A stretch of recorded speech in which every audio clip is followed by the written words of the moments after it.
Picking up everything today. Wow. Heard Yeah. heard the heard the wheel grind across the screen. Not the screen, the floor. You know what I meant though. Hey, I got you. Let me go ahead and tap over to this side of town. Hit the share button.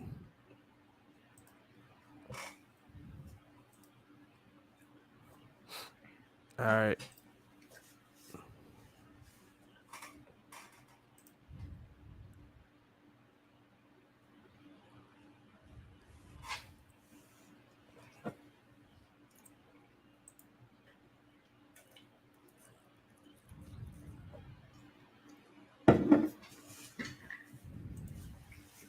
Chips and dips is fine.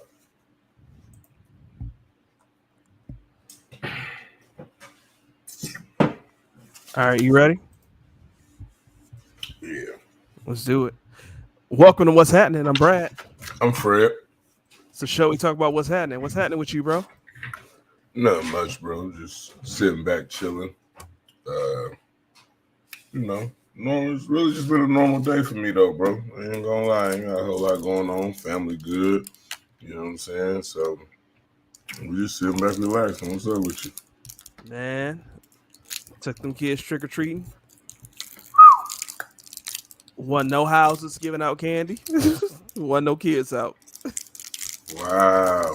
Now, You know, one of when I go say no ahead. houses, I'm being a little facetious. You know what I'm saying? But man, all right. So, all right, I got to tell the story. Story time with your boy. We ain't said story time with your boy in a Ooh, while. wee. That's a So, throwback. story time with your boy. You know what I'm saying? So we out there trick or treating with the kids.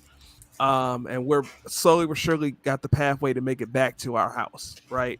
And so what happens is that we see one house that's it's the street before ours, but we see it's just about four houses down that they got the light on. Hey, come get some candy. So we walk the kids down there, and in the process, we passed the house that was on the corner, right, on the opposite side of the street.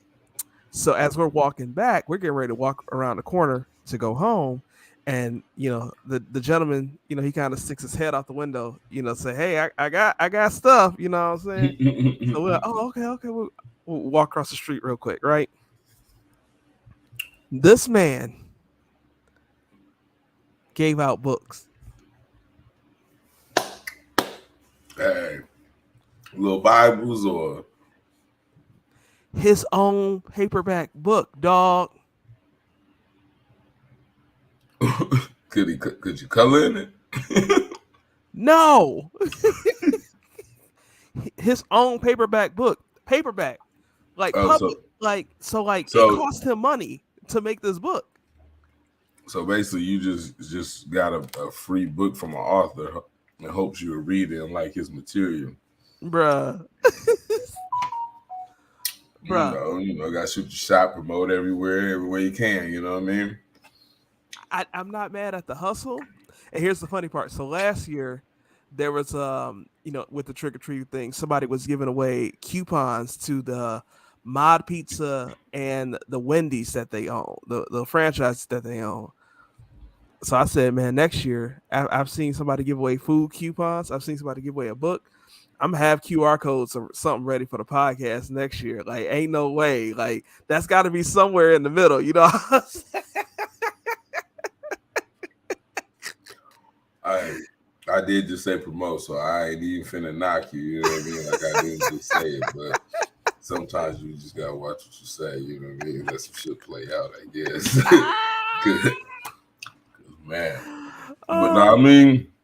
Ain't no bad idea, but I don't know if the QR code gonna be to jump off. You're gonna need some, you might need a silly flyer or something, look like a house party. hey, we can It put the just QR be code on the house spot. Hey, that Super Bowl ad last year or this past year Super Bowl, crypto.com. It was a 90-minute, 90-second segment of just a QR code on the TV, and they broke the crypto.com app. It might work. yeah, but they had Dogecoin too going, so it's a little different. hey, hey, you never know. Um, but no, man. I mean, it's cool. All right, that's dope. A This lot was going on. This was the last 2 weeks of. We What's talked good about it. with it?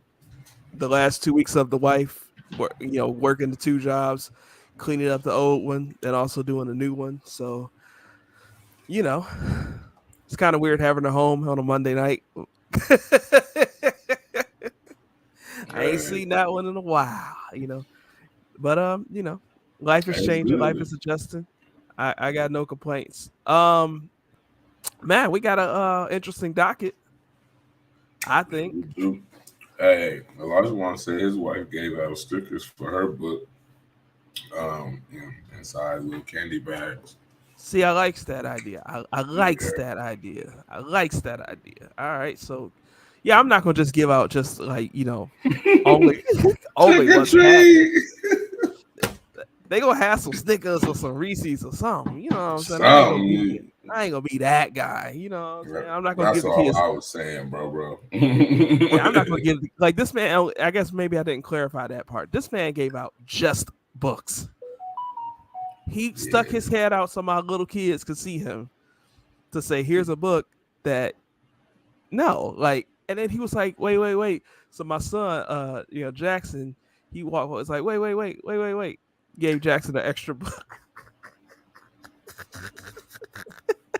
Just Dog, wasting my time. dog. I'm like, you made my kids walk across the street for that. But man, let's get Yeah. into it. All right, let's address the elephant in the room, man. Kanye got canceled. And for those of you that are listening to the podcast, first off, thank you for listening to what's happening. But I'm definitely putting out air quotes with the word canceled. We've been talking about it over the last few weeks a lot. We've been talking about the man. What you thinking, dog? Hey, one thing I say, they ain't calling him a liar. They silencing him. They taking his money. They ain't called him a liar. And they kind of proving his point in a sense. So What point? that basically, they'll get everybody around him to, basically do away with him in a sense and mess with his money and whatnot. But in a sense, I'm pretty sure there's Jewish people in all contracts now. Hey, at this ain't wasn't nothing anti-Semitic until he said something about the Jews. He said something about them being in the contracts.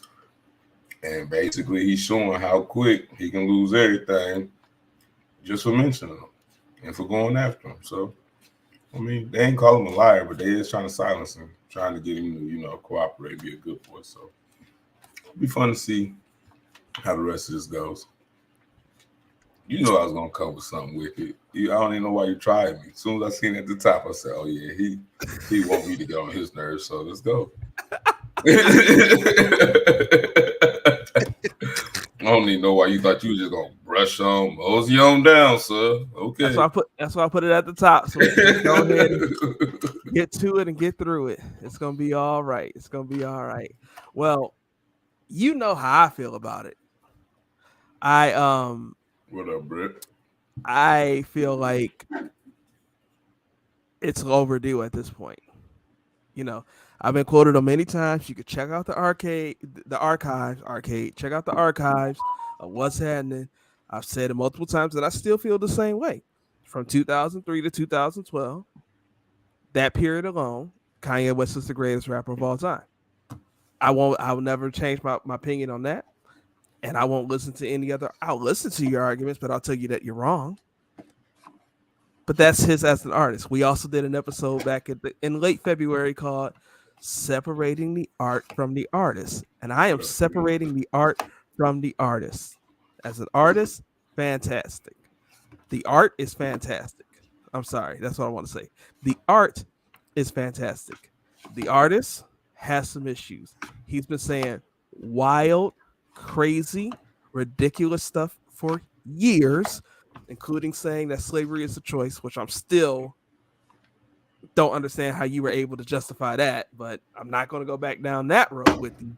But the point is, and what's funny is that I was thinking about something else that you said. This was maybe 2 months ago, maybe a little bit more than that, but we were talking about there was evidence of some police just beating the hell out of this guy, and the video went viral on Twitter. And I'm forgetting the conversation, but basically you were just like, what are we gonna do about it? That was your sentiment. What are we gonna do about it? And basically what you were saying is, we ain't really doing nothing, so what is we talking for? And I kind of feel that same way about Kanye, because Kanye's been saying crazy stuff for years. We ain't did nothing about it. Oh, that boy just crazy. Well, That boy lost his mama. well, I Sad. mean, here's the thing. If you want to really go down the road of the whole cancel thing, you know what I'm saying? Regardless of how far deep in he may be or whatnot, we never stick by him regardless of what it was. Even if he ain't say all this anti-Semitics, whatever, we still want to stand by him. And any decision he made or how he wanted to choose this fight. Because that's just who we are as a culture. We not gonna do nothing. We're gonna talk about him though. You damn right we're gonna talk about him. You know what I'm saying? Now I gotta highlight this comment. Yeah. Because AV says when he raps about the bad aspects of being blacks that hurts ourselves, he is the greatest. But when he brings that energy to other cultures that hurt us, it's a problem. I need that same energy. And I kind of feel like that's a very generalistic thing to say about rap in general, because Kanye's raps were always about his life and life in general. Kanye never had a rap where he was glorifying being a gangster, being a thug. He always rapped about real stuff. So I think as a general statement, that's something. I don't think that applies to Kanye West at all.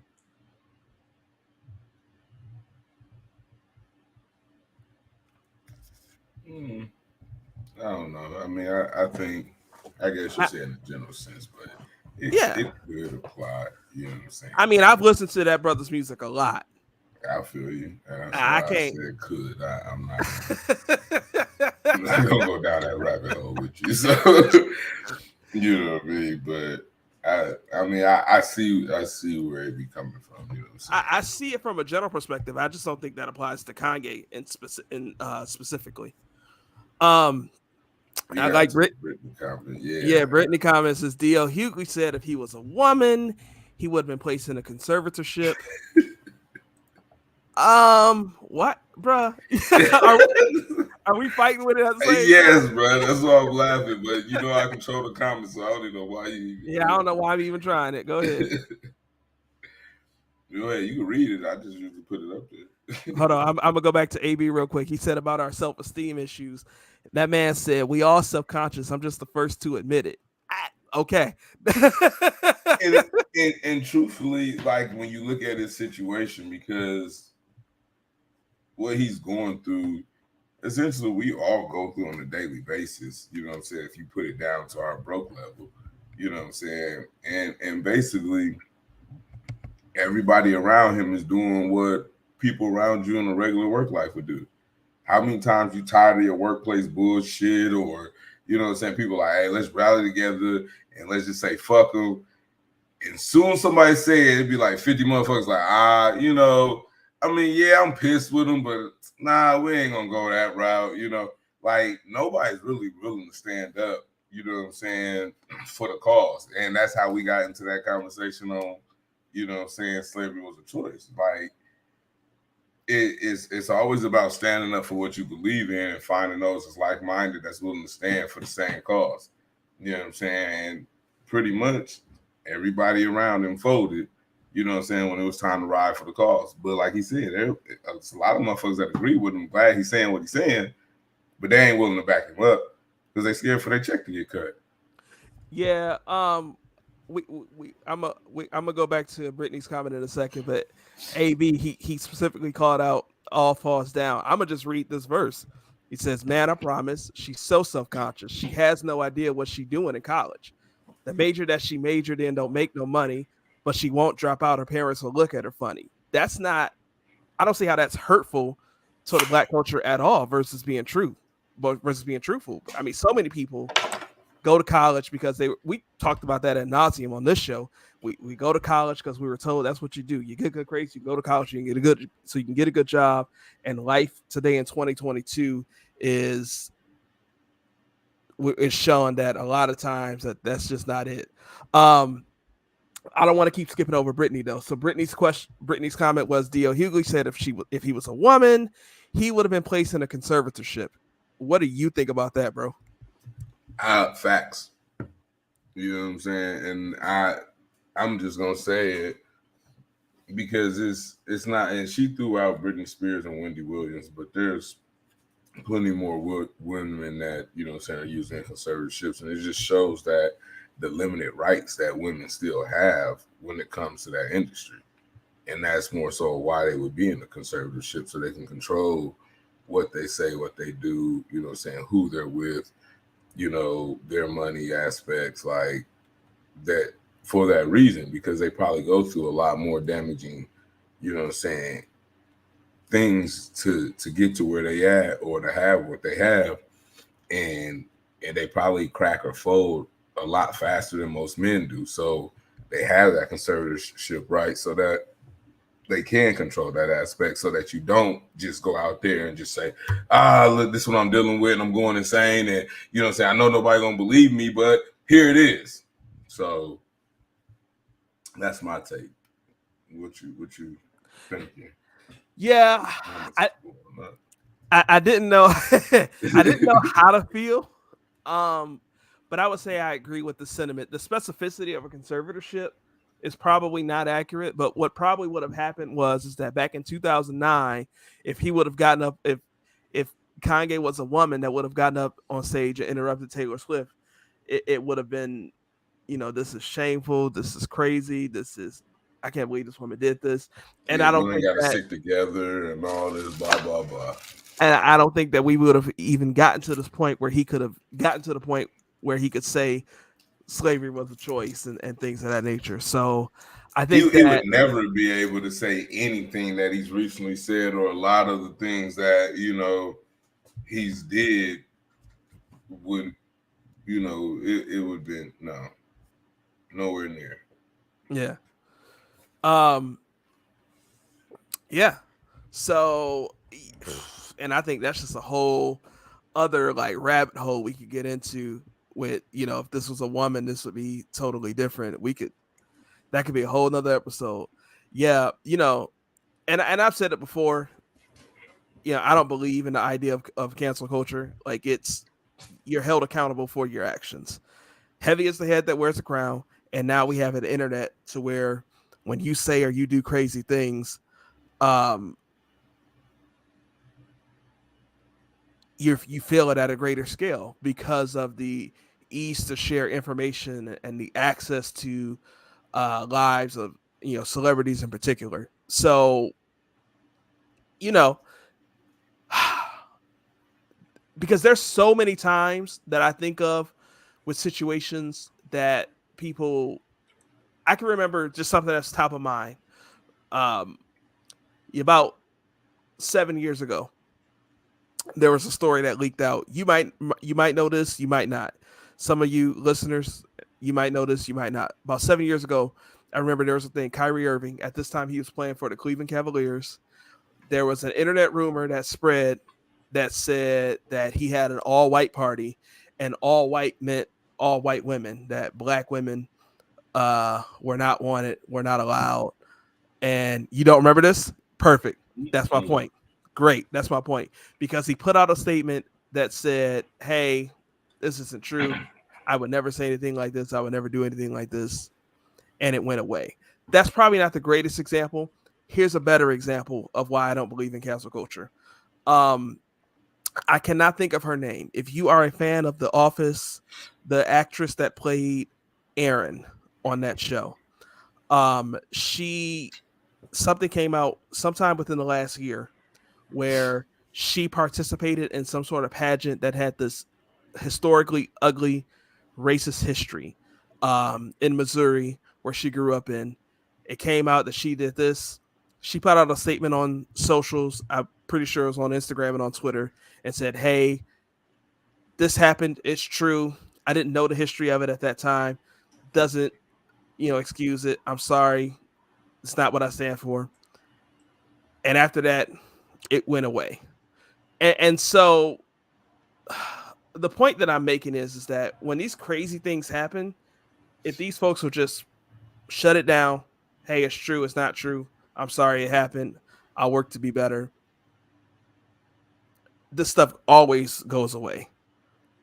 Ellie Kemper is her name. Thank you, Brittany. And even like the craziest stuff is like, yeah, I wasn't thinking, whatever, do something, like make it right. And the sooner you make it right, the sooner it goes away. He didn't do that.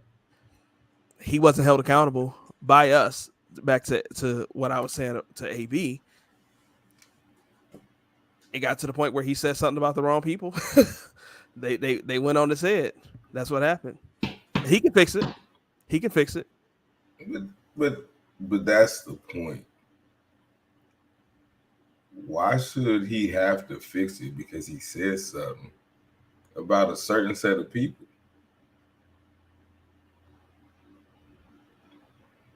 I mean, like no,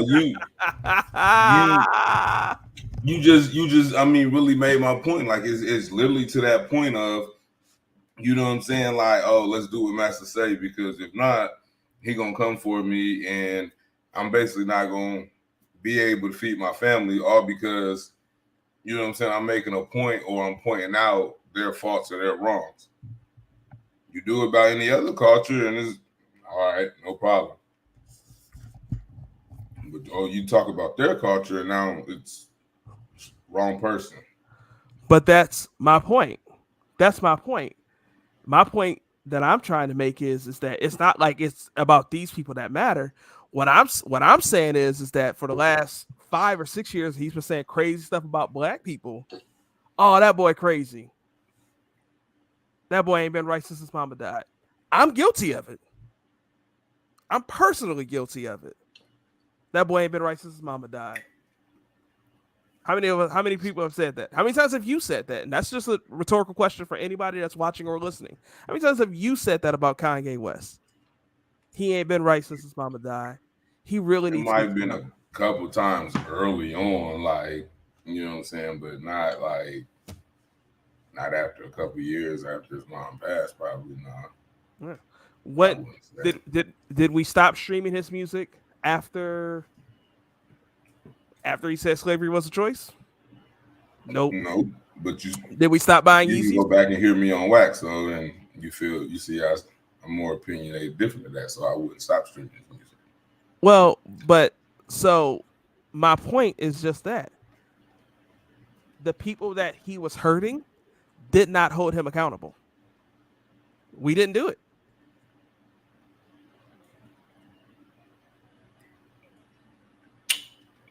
All right. Well, I guess I should have held him accountable because the Jews did, and look at it. That's my point. Look at that. We actually agree. I mean, but they say we got more buying power, so we should have been able to make the same impact. Because exactly. You know what I'm saying? It's wild to me that the Jews hold that much power to the point Adidas lost somebody that was making them, you know what I'm saying, shit, damn near more money than they was making themselves.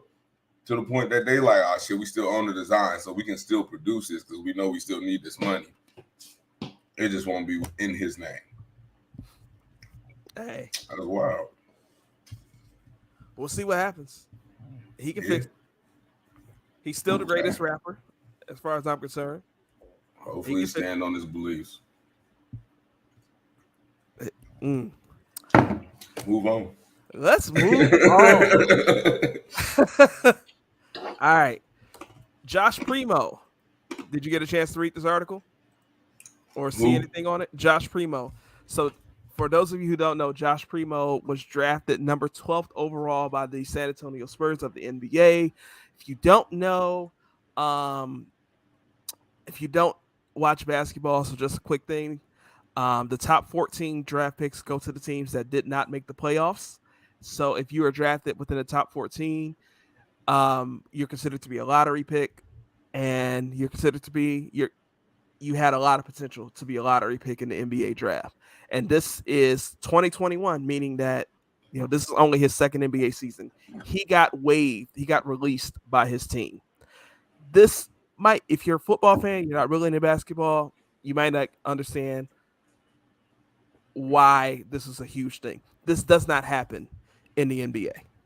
It does not happen. People that are considered to be bust typically make it 4 or 5 years, get a second contract, get another chance, things at the other. And for this guy to get released is it was alarming, right? Why are you guys talking about basketball, Bradley? We're not talking about basketball. It came out yesterday that the reason that he got released was because he was exposing himself to multiple female staffers.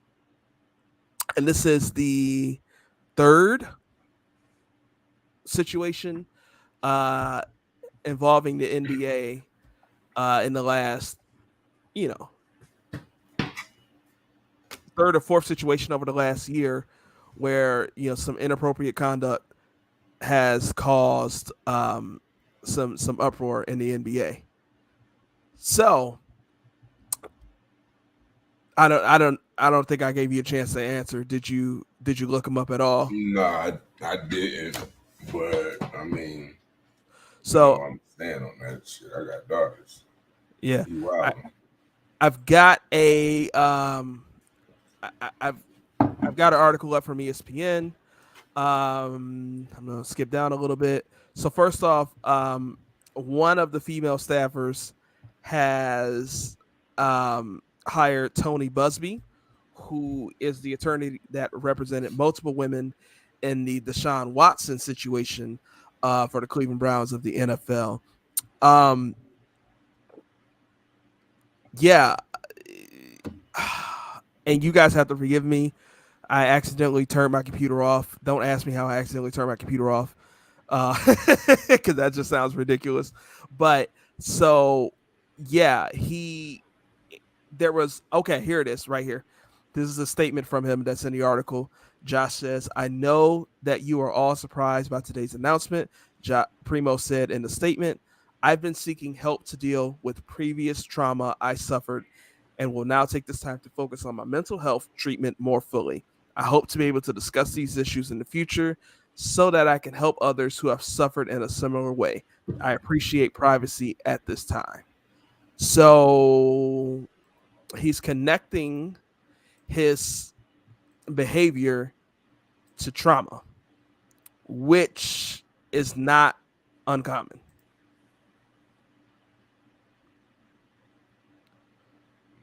No, it's not uncommon, but say what you want to say. Well, one, when it's people like this, I hate the media spinoff. You know what I'm saying? Because it's always to help soften the blow, but it's not to take light of mental illness or trauma that, you know what I'm saying, causes issues down the line, because it does happen. But in a sense, I didn't he go to Alabama? I'm not sure where he went. Sorry. But my thing is, I'm sure this didn't just start happening out of the blue. You know what I'm saying?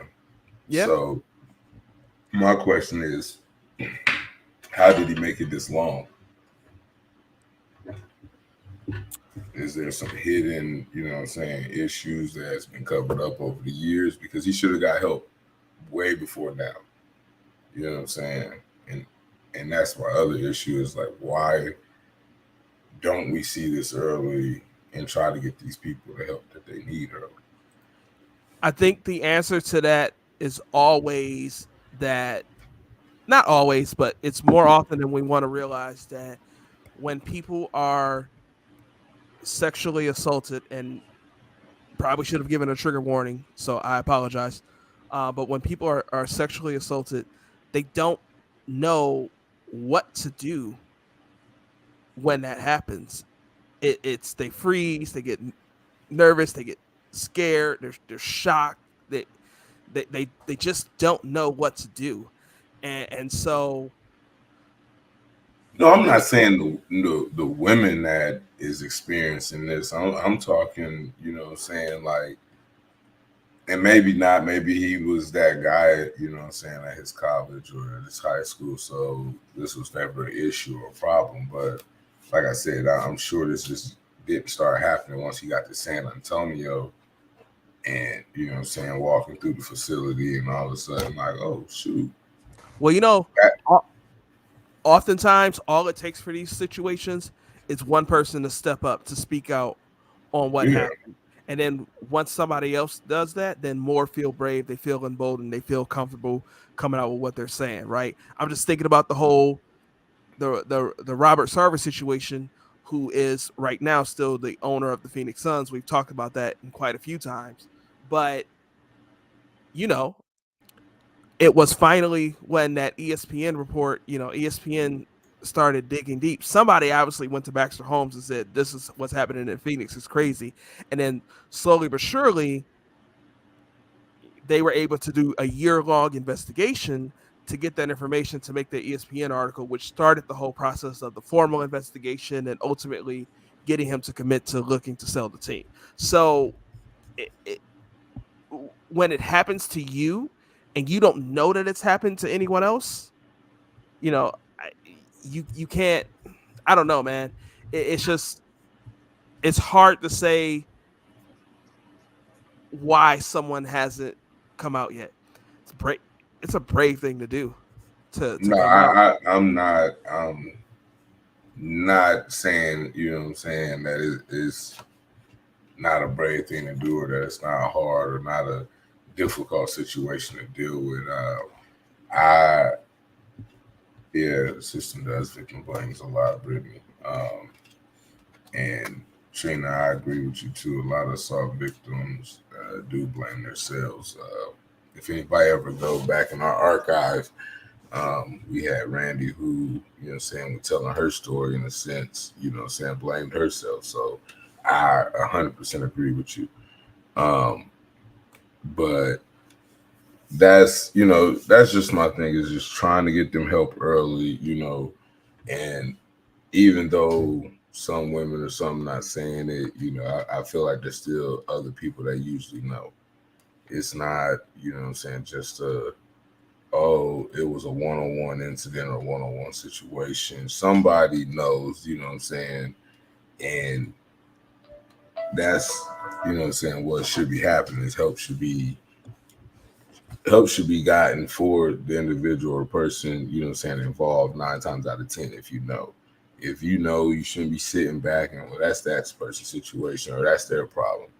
You should be trying to figure a way to help them out or get them outed, so that way they can get help. Yeah. So, And then now we're tapping into societal issues at that point, because we just talked about if Kanye was a woman, it wouldn't have gotten this far.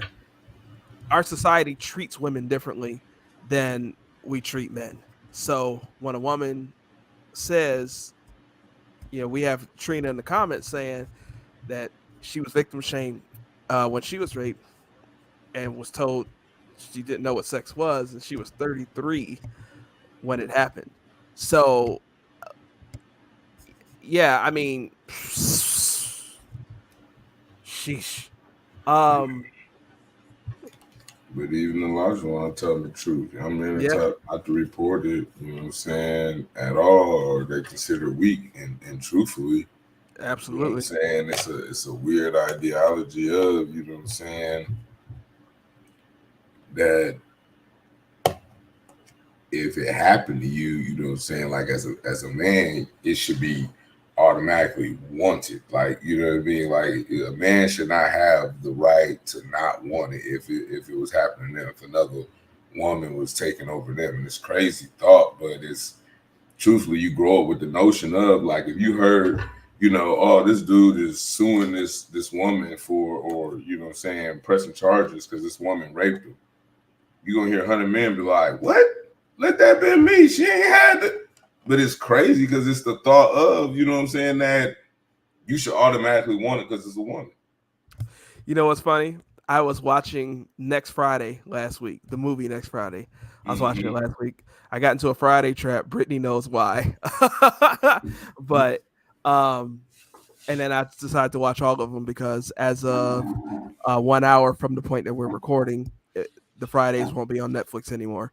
Now y'all don't leave this podcast live to go watch Fridays. It's too late. It's too late.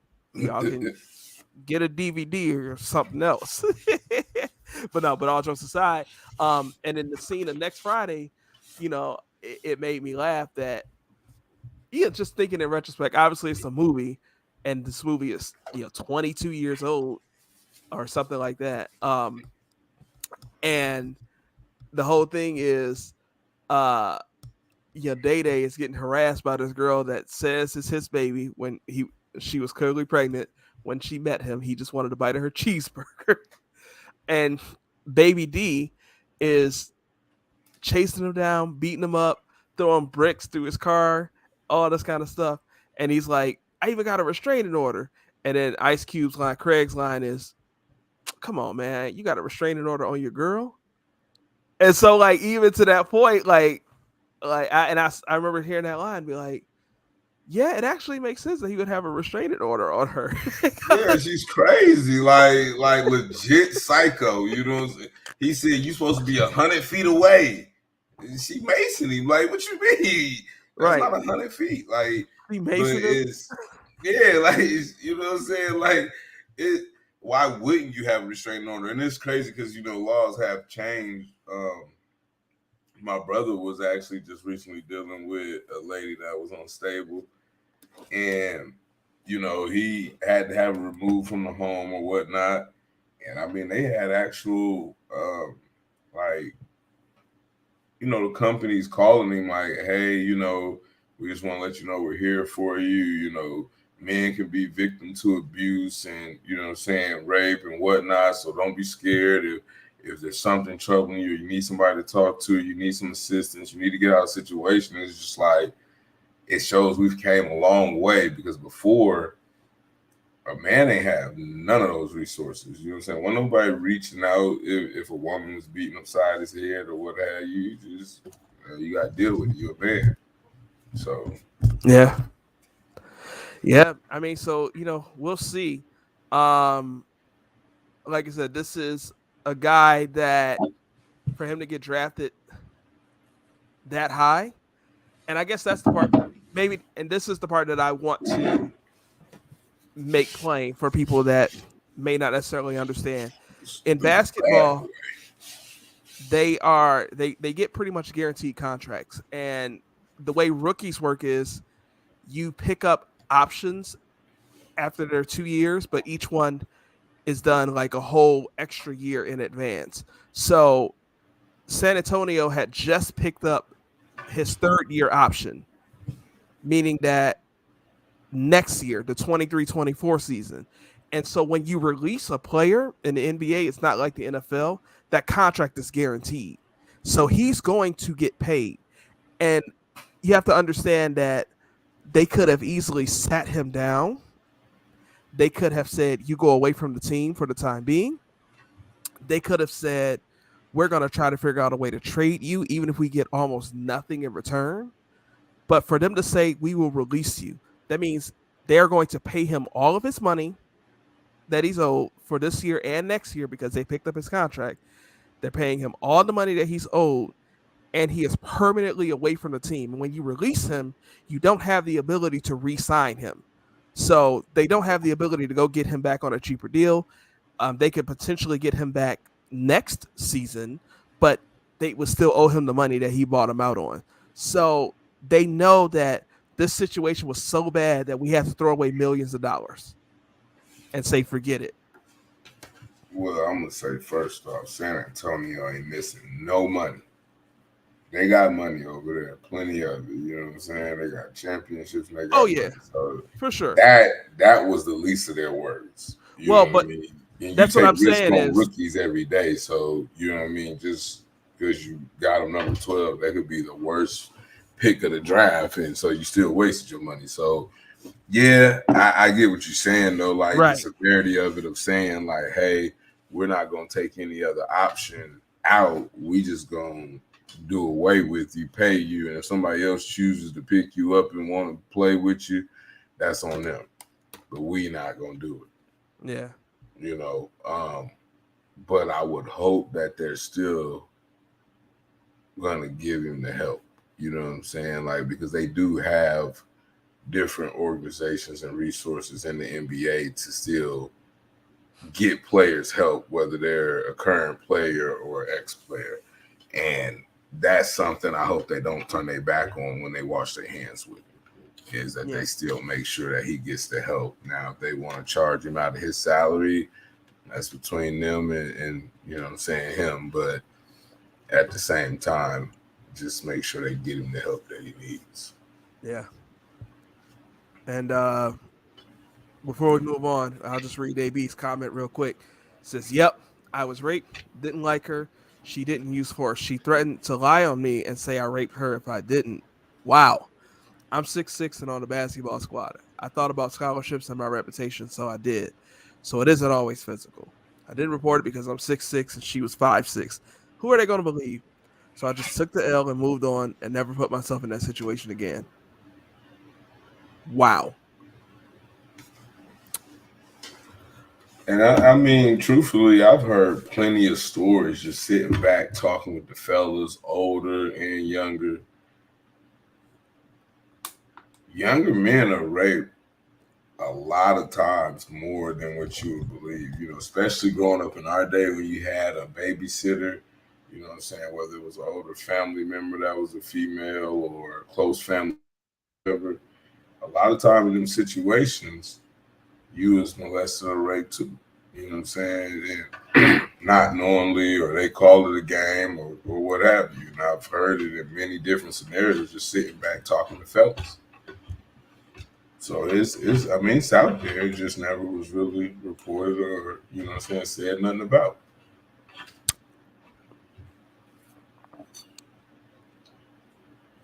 Yeah. I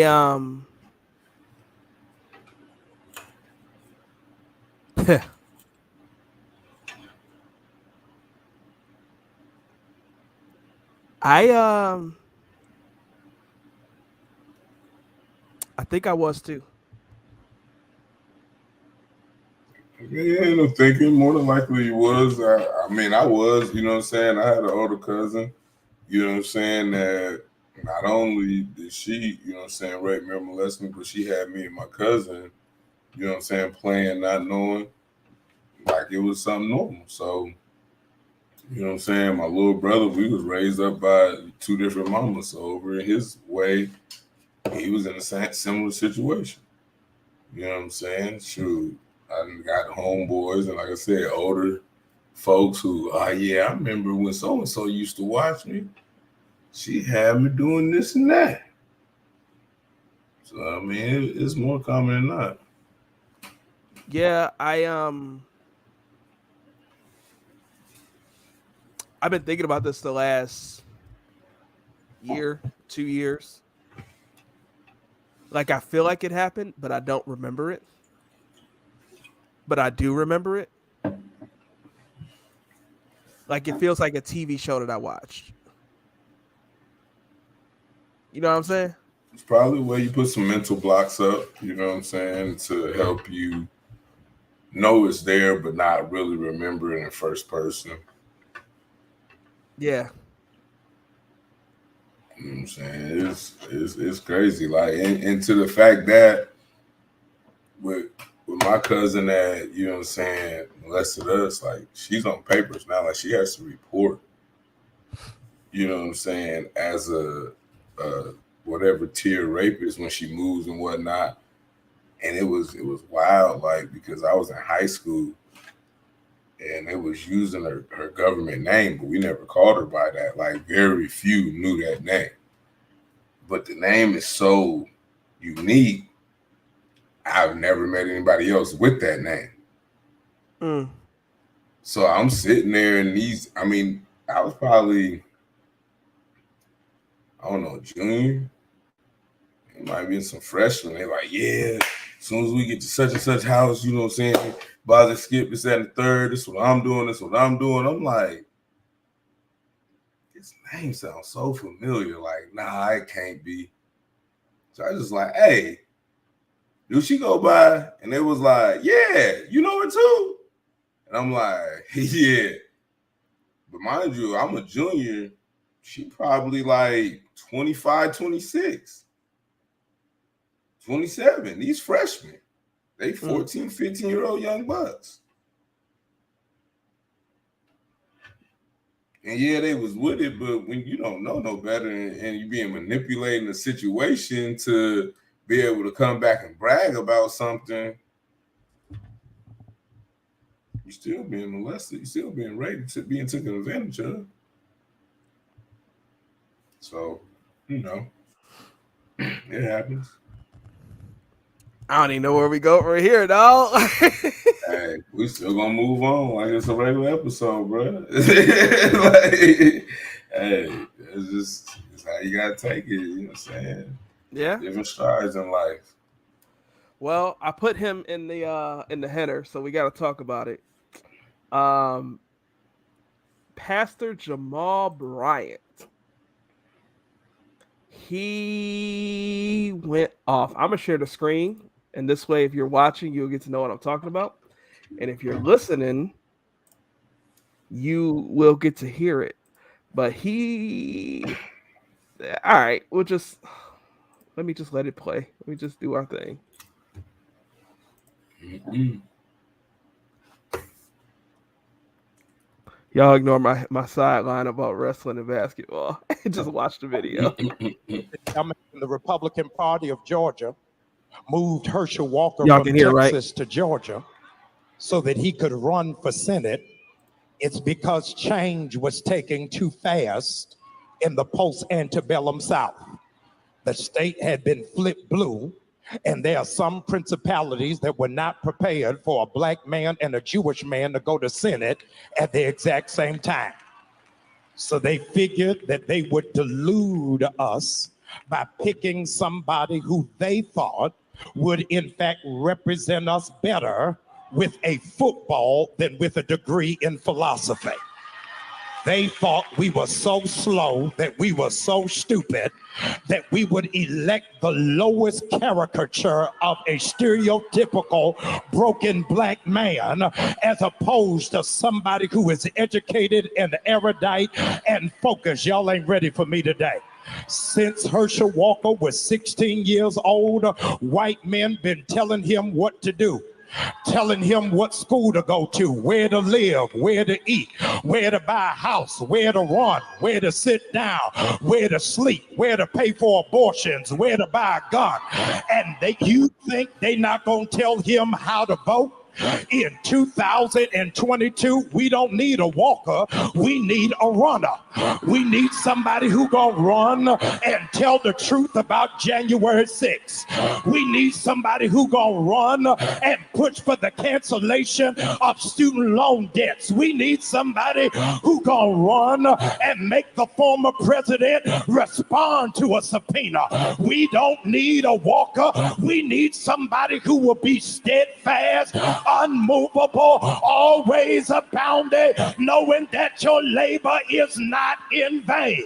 Georgia, I need you to know the slave Negroes y'all are used to don't live here no more. We can think for ourselves, function for ourselves, and vote for ourselves. Why? Because we don't need a walker. So usually, disclaimer: don't sit next to me in church. Usually I'll let you go first. I'm gonna take the lead on this one because I want to get this out the way.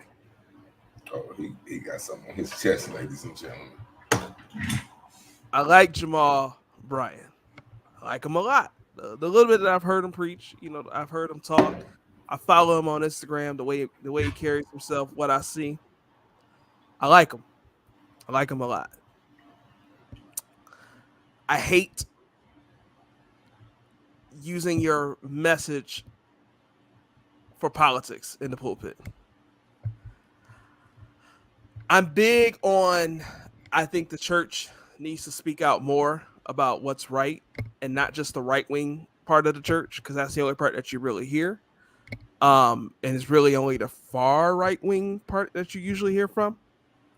Um, I do think there needs to be more from the church, specifically, but it needs to be about the church. It does not need to be about the politics. I hate a preacher preaching on politics from his pulpit. That is disgusting to me. Number one. Number two, I've been on here and I've said, Herschel Walker's got some issues and he's been I said he's kind of a trash candidate with some of the things that he said and some of the stories that have come out that are that run counter to the things that he said that his campaign is about. But I can't have you disrespecting him being a football player when we had 4 or 5 years ago Laura Ingraham from Fox News telling LeBron James to shut up and dribble. If you're going to attack him on the issues, attack him on the issues, not on his career in the past. Because just because he played football doesn't mean that he can't also be an effective politician. So I just wanted to get that out the way, and I know I get it out a little nicer than Fred would have, but I hated that. Well, I'm kind of glad he said something about it, because I'm me, I couldn't help it, but he proved Kanye's point. He put a Jewish and an ignorant Negro. They knew it was either going to be easy for the Jew to go in, or the Negro still going to be told no. Too soon? Okay. No. But it doesn't, it's not even. I'm not just even playing. Don't even go there. Like, hey, but no, like, I mean, I'm okay if a pastor wants to, encourage people to vote. I don't think he should help, be biased in the vote. That, if you got your own opinions and views from whatever you've looked at, you should hold them to yourself. If anything, be informative on who the two voters is, what they stand for, and I definitely don't think it needs to be a part of a sermon. You know what I'm saying? Like, we here for church, not here for, a quick briefing on what's getting ready to go down here next week. You know what? And what it probably makes me mad about is I remember being young, being a kid, being in the church. And I remember being in the church and September, October, you start seeing these random white dudes you ain't never seen before. And they sitting on the front row. I'm like, who is this? And then somebody says, well, yeah, this person's here to say something. And it turns out there's somebody running for some sort of position and they're just coming to speak to the church to say, here's what I'm about, here's what I'm doing, this, and the third. And then as soon as they're done talking, they're gone. They're hitting up the next church. And like, it just annoys me. Like, this is not what it's about. And even as like a young kid, I'm talking 11, 12, 13, I looked at me like, I think I was mad when I was that young because they was making church longer. It was already black church. You ain't got to add no politics. You ain't got to add nothing. Man, we was already in that John for 3 hours, man. But no, man, I don't think, whether it be from the left or the right or in the middle, I don't think politics should be a part of worship. Yeah, no, I agree with you there. You know, but it's for who believes it. It's always gonna be there because they help one another. You know what I'm saying? And for whatever, you know what I'm saying, purpose or what have you, whether it comes from some state funding or grants or, you know what I'm saying, what have you, they help one another. So they always gonna leave the door open for one another. They never know. You know what I'm saying, when they gotta cross that bridge. So no matter how much we don't like it, you will forever see it. Yeah. I don't mind a pastor. I don't mind a pastor saying, I'm endorsing this person and here's why. That shouldn't be a part of your ministry. I don't think. Yeah, I mean, if he want to do it on his Facebook, that's fine. I don't care what he do on his Facebook. Yeah. You know what I'm saying? I don't care if he want to hold a separate meeting. You know what I'm saying? If he wants to use the church to host a meeting, that's fine. But if I didn't already made it here for Sunday school and I just stayed for service, please don't waste my time. Because I've been here quite long and y'all ain't feeding nobody today. Nah. So we ain't finna have no chicken and no green beans. And if mother ain't blessed the rolls, then what we doing? I'm with you, dog. I just spent a lot of days in church, hungry and fed. So if I'm gonna be here, please feed me. Woo! Woo! AB just hit me in my soul right there. He said there's a separation of church and state, but the sad part is that people go to church every Sunday and barely know the word. How can we expect to know who is running if they only do it every 4 years? Not saying they should combine it, but when are they going to get the information? Well, now listen. I just said if they wanted to, you know what I'm saying, give a briefing, not be biased, you know what I'm saying, just do it outside church hours. But if they want to use a platform to have their congregation informed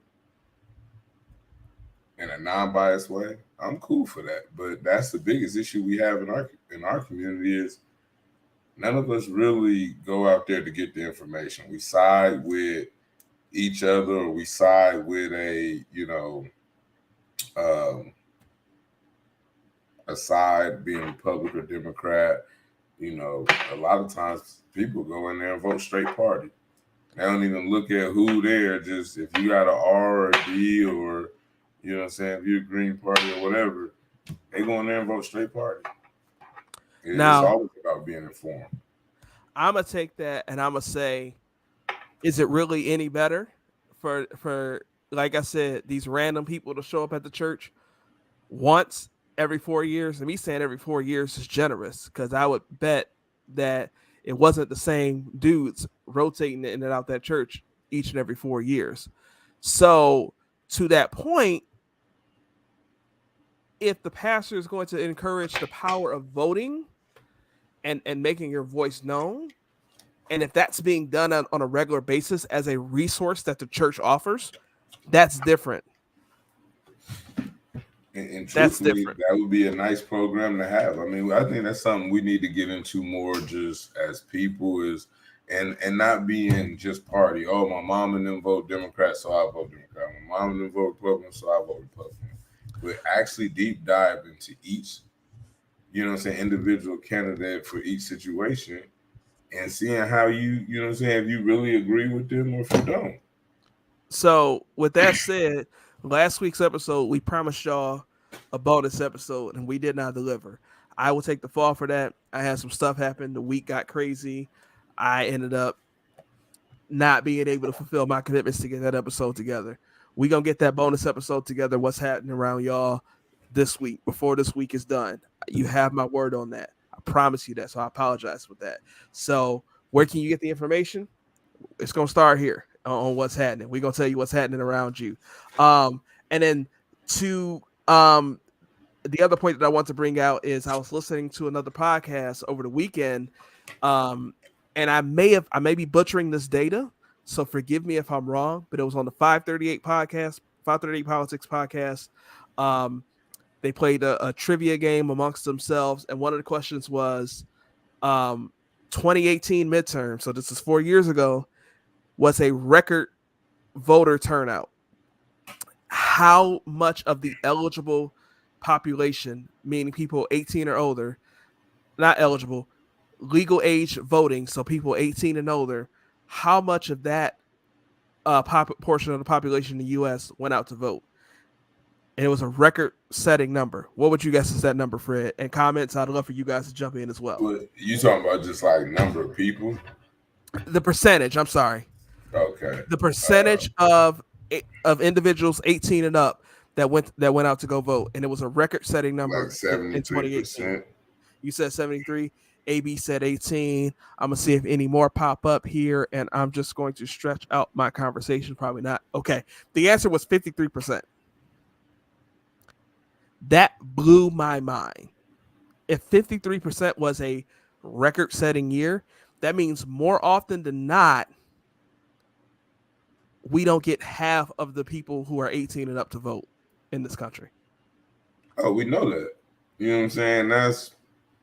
That's without a doubt. You know what I mean? But that's also because, like we said, I think it might have just been last podcast, but we show up for what we want to show up for. You know what I'm saying? Like it's just really what it is. If we're not making history, if it's not trying to like prove a point, we're not showing up.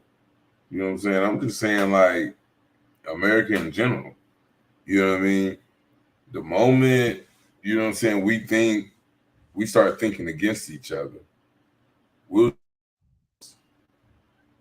if it's like everybody's kind of like they've been in the past few years, where it's like, okay, I don't care who it is, or, you know, I'm cool with whoever come through, so I ain't gotta vote. But as soon as you say, oh, if you just so happen to put Obama and Trump against each other, you're gonna bring the whole city out. You know what I'm saying? Everybody, grandmas, they wheelchairing folks in, bringing them on their deathbed, like, you know what I mean? It's I'm laughing at these comments too, dog. So Brittany in the comments, she said 56%, and she was the closest because the number 53, so she won. And then AB said, well, if it was Price is Right, I would have won because it's the closest without going over. And she said, facts, but it's not, so I won. Hey, Brittany playing over and unders. But she like, hey, I'm only over by 3. You under by like 30 something. We're going to get that bonus episode out to y'all this week. You have my commitment on that. So Elon Musk finally completed the deal to buy Twitter. And he changed his name on Twitter to Chief Twit. And he put out a statement on Twitter. I'm going to read the statement as fast as I can. It says, I wanted to reach out personally to share my motivation in acquiring Twitter. There's been much speculation about why I bought Twitter and what I think about advertising. Most of it has been wrong. The reason I acquired Twitter is because it is important to the future of civilization to have a common digital town square where a wide range of beliefs can be debated in a healthy manner without resorting to violence. There is currently a great danger that social media will splinter into far right wing and far left wing echo chambers that generate more hate and divide our society. I'm going to skip a little bit in the statement because I want to get to the part where he said, that said, Twitter obviously cannot become a free-for-all hellscape where anything can be said with no consequences. In addition to adhering to the laws of the land, our platform must be warm and welcoming to all, where you can choose your desired experience according to your preferences, just as you can choose, for example, to see movies or play video games ranging from all ages to mature. I encourage you to look at Elon Musk's Twitter to see the full statement. I only read you about a third of it. What are your thoughts, bro? So if I'm getting this right, based on your algorithms and what you like, it'd be based on what you see, or do you go in there and literally put, you know what I'm saying, I want raunchy sex with, you know what I'm saying, a side of holy, like, you know what I mean? Like how he's really going. Here's the thing with Twitter. It already kind of works like that. I just did a screen share with my Twitter, right? when we watched the Jamal Bryant video. And on the side headline, you saw wrestling, you saw basketball, and you may have seen some politics in there, because I'm really inactive on Twitter. I use Twitter to keep up with other stuff. I've talked about it in the past. I'm subscribed to certain politicians' tweets. You know, when Joe Biden tweets, I get a notification. When Kamala Harris tweets, I get a notification. When Trump tweeted before, I would get a notification, right? And then I have like certain basketball stuff I follow. So Twitter already kind of works like that, to where it feeds you what you interact with instead. So for him to say that, like, we want to make it to where you can do this, it's already there. So I don't understand that. The message sounds beautiful, but where he says like it can't be and I should have brought this up earlier, now we're gonna go back into it, but where he says that it can't be a free-for-all and there has to be some level of rules and things like that.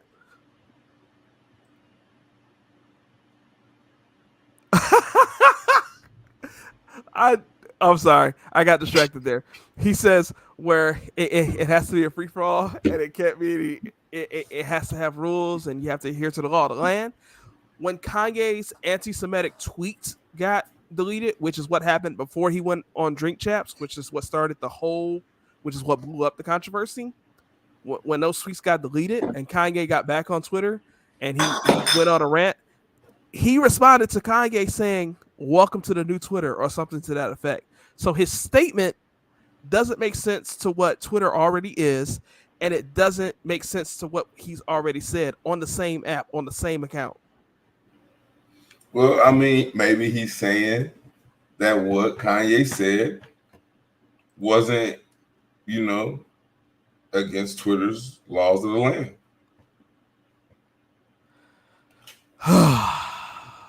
I mean, only one could think that. He let him come back and then told him, "Welcome to the new Twitter," after a rant. I mean, I can't wait to read the new laws.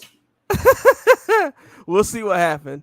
Like I said, the message sounds great. It doesn't match what I'm already seeing. Let's wait and see what happens. All right. Last thing, and yes, I'm skipping that one thing that's fake. Last thing, I like to end the episode with something funny that we can laugh at.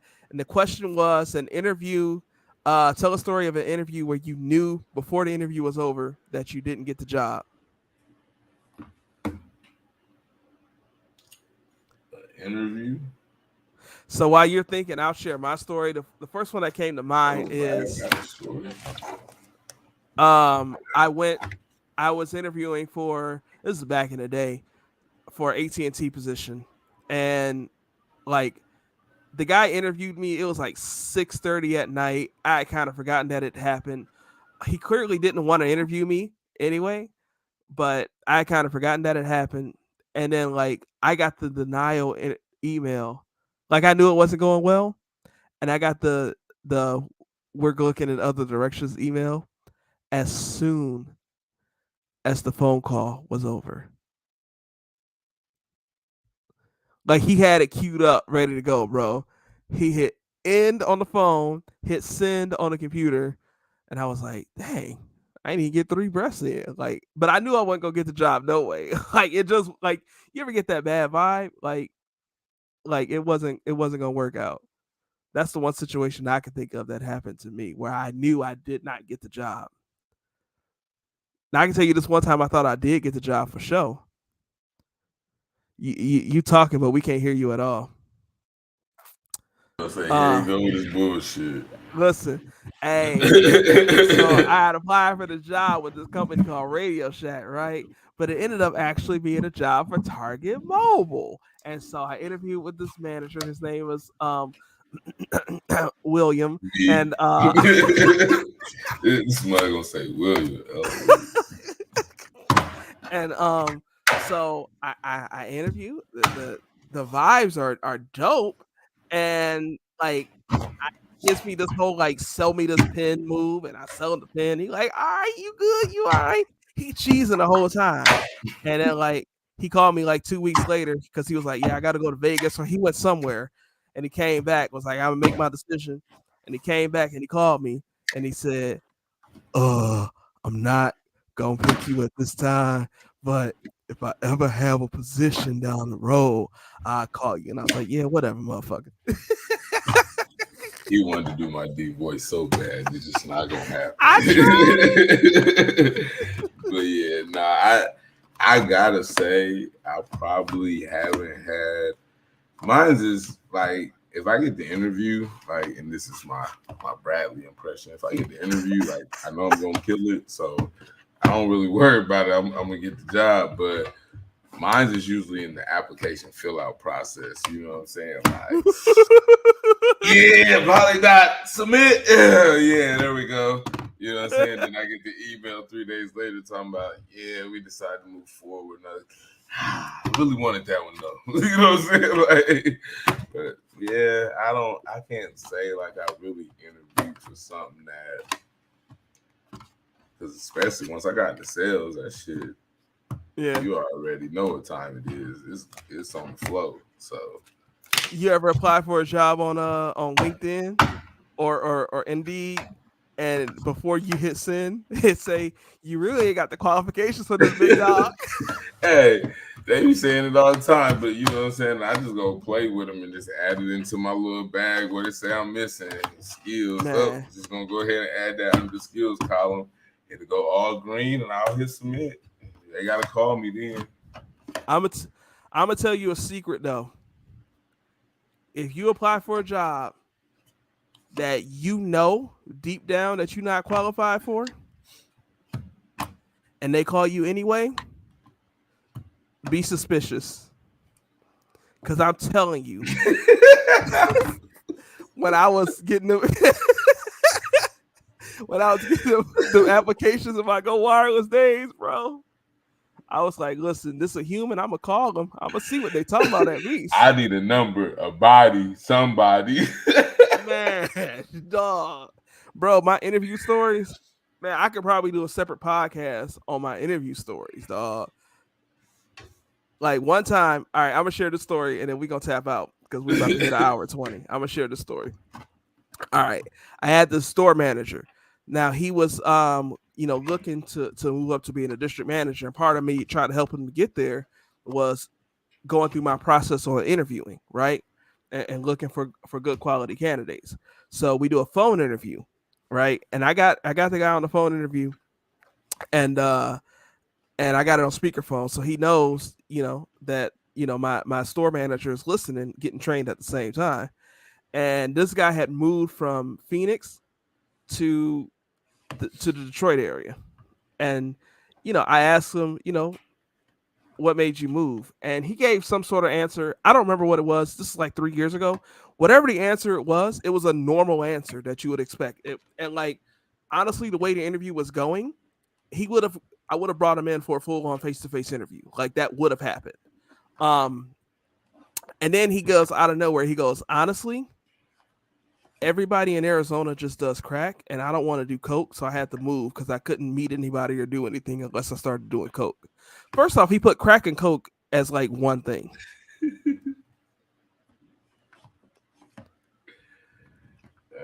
Beyond that, as he continued to talk, he then brought up the fact that he at one point had a landscaping job, and he, like, before this happened, like the interview was normal. Then he talked about that. Then he said how he had a landscaping job and he didn't get the job done. He didn't do everything he needed to do. And so he went to the lady's house at like 2 a.m. to get the job done. I'm like, so you're telling me that you're only surrounded around drug addicts and drug users and drug sellers, and you break into people's property at 2 in the morning? No, I'm not hiring you. Like, yeah. And see, like, I ain't gonna lie, I generally hate the way job system for finding candidates is set up, because they always trying to match it with these. Well, we interviewed, or we did some studies on these top 10 people of the company and figured out if people have qualifications like these, then they'll be good candidates. And that is like the most bogus shit ever. You know what I'm saying? Like, I just like talking to people, and especially if it's a sales job, I already do off top. I'm gonna say I'm in sales and I make commission. And you're gonna say one or two things that's gonna let me know if I even want to deal with you or not. You're gonna say, well, I don't know if I could just live off of commission like that. Like I need some hourly. Or you're gonna be like, I mean, I don't know how to sell, but I'll try it. Okay. I'll take the person that's willing to try it. But if you like, I can't live off commission, then that tells me you're not motivated enough anyway. So, you know what I'm saying? That was my biggest thing. Like, if we in the interview and I'll ask a person, so what makes you think you can, you know what I'm saying, you can do sales or that you're fit for sales? And a lot of times you'll get that, well, I don't know, I just needed a job and, you know, I've never sold anything, but, you know, that's cool. You know what I'm saying? You don't have to. Truthfully, that's what made Bradley a great candidate, with being honest. That's what my DM said is, I had the one who could have had my job and my DM's job, and then I had another person, you know, who failed a drug test. I just play it. That was a whole different person. But then I had Bradley, you know what I'm saying, and I was sitting there talking to my boss, and I'm like, you know, he like, truthfully, it's better to go with the one. I just remember the story. I'm sorry, I didn't mean to cut you off like that, but yeah, everybody know what you're gonna say. Tell the story about the one dude that you gave a ride to. Yeah, I mean it's the same thing. You know what I'm saying? Needing bodies, needing people. I worked 6-7 months straight, 7 days straight. Your boy had got promoted, and so Fred was all about his lonesome.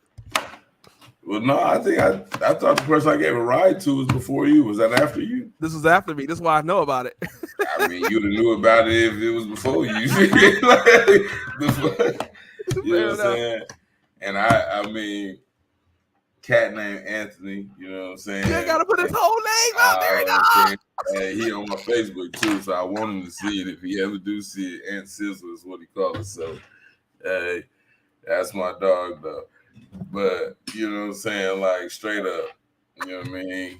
He like, man, you know what I'm saying? He told me, and I told him, he's like, man, I smoke a lot of weed. I said, that's cool, man. I'm telling you, you're going to have a drug screen, so you got time to clean it. You got, you know what I'm saying, get you some synthetic, somebody, I don't care what you do. Just pass the damn drug screen, get a job. You know what I'm saying? The cat can literally replace iPhone screens, jailbreak iPhones. He knew all the information on them. You know what I'm saying? AB, leave me alone. Let him tell the story, dog. You know what I'm saying? And straight up, it was like, bro, just pass the drug screen. You'd be perfect candidate.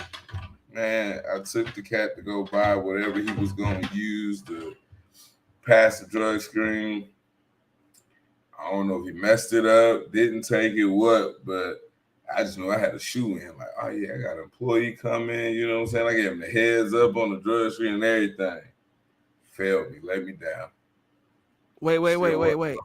He just failed me. Didn't you take him to get the drug screen? Yeah, I picked him up from his house, took him to get the drug. I mean, I was like super manager. Yeah. Fred had faith in the boy. People let you down every time. Man. Well, listen, hopefully we didn't let y'all down. We had a lot of good comments. We appreciate y'all rocking with us. Follow us all social media platforms at What's Happening. I'm Brad Robinson 86 on Twitter, Brad Robinson 1986 on Instagram, TikTok, and Facebook. Fred is Fred Scott on Facebook, Mr.Humble_beginnings on Instagram, and he said he was in the front seat. Probably sweating like I'm sweating with this damn hoodie on. It's just knowing like, damn, I'm finna feel this nigga. I just know I am. Oh, man. And then the DM was like, man, I would have socked. Hey, that's what happens when you got a black DM. He say some real shit in the moment. Like, you know what? Sound like one of my family members. I would sock the shit out of him. Man, shout out to Newt, man. Newt was a real one. Hey, straight up. I just seen he got a new gig, too. Yes, sir. Hey, hope he doing good with that. Podcast listeners, make sure you're subscribed to the show. Follow us on social media. Leave us a 5-star rating and a review. Love is a verb. Share the show so we can continue to grow. Next week is our 1-year anniversary episode, but we're going to have a bonus episode for y'all or before then talking about what's happening around you. We'll see y'all next week. He wasn't even considered enough to give you gas. I appreciate each and every one of y'all for sliding through, hanging out with us, you know what I'm saying, shooting the breeze with us. Hey, it always makes it a better time. Most definitely. We'll see y'all next week. Peace.